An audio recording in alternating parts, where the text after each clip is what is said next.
वह जो भी सभी सर्वे सर्वा है सतपाल दानव जी। तो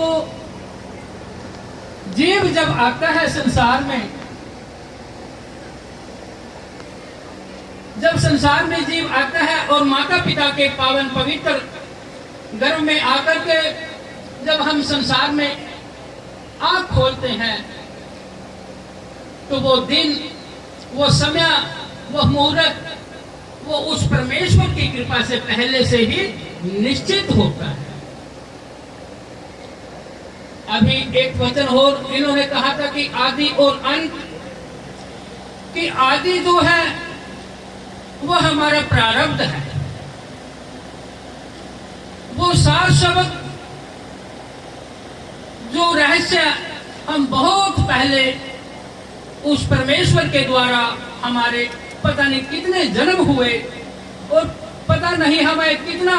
कहां पर हमारा विकास हुआ, प्रकाश हुआ, विचार हुआ और हमने अपना समय जो व्यतीत किया वो हमारा प्रारब्ध हुआ।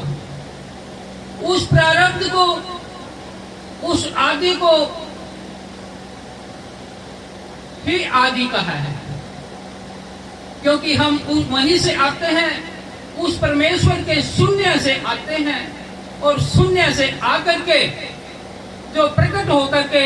ये मध्य स्थान जो है और यही निवास स्थान, यही पर प्रकाश होता है, वाणी का प्रकाश होता है और वही परमेश्वर का जो हमारा किया हुआ प्रारब्ध है वो हमें यहाँ पर भुगतना पड़ता है। ये कर्म क्षेत्र, ये कर्म क्षेत्र और धर्म क्षेत्र, ये पुण्य क्षेत्र, ये सब क्षेत्र, ये आपके ये कर्म जो है ये संसार क्षेत्र है। और इस संसार में हम उस परमेश्वर के द्वारा इसलिए भेजे गए, ये पावन योग वशिष्ठ महारामायण जो है उसमें यही बताया है कि जीव को इस संसार में क्यों आना पड़ता है और जीव आए तो उसको करना क्या है और करके उसको फिर पुनः प्राप्त क्या करना है। तो यही उस जन्म का रहस्य, कर्म का रहस्य, योग का रहस्य, अध्यात्म का रहस्य, इनको योग कहिए, रहस्य कहिए, तो ये जो सब है वो उस योग वशिष्ठ महापावन ग्रंथ का ही रहस्य है। भगवान वाल्मीकि जी, आपको सबको जानकारी होगी कि भगवान वाल्मीकि जी ने जो इस चित्र पर दिखाया और आपने उच्चारण भी किया कि तुम त्रिकाल दर्शी मुनि नाथा विश्व विदर जिमि तुमरे आथा, आप इसका बहुत ही सरल शब्दों में भावार्थ, सरलार्थ करते हैं कि उनके हाथ में संसार है,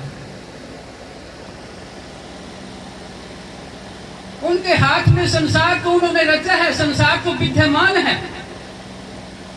संसार तो विद्यमान है और आप और हम इस संसार में विद्यमान हैं। नहीं, वो परमेश्वर जिनको हम आदि कहते हैं और जिनको अंत कहते हैं वो इससे अलग भी है। कि इस संसार को, ये जो पृथ्वी पर टिका हुआ है और इस संसार में जो पृथ्वी के ऊपर जो पंच तत्व की प्रकृति है और इस प्रकृति के बीच में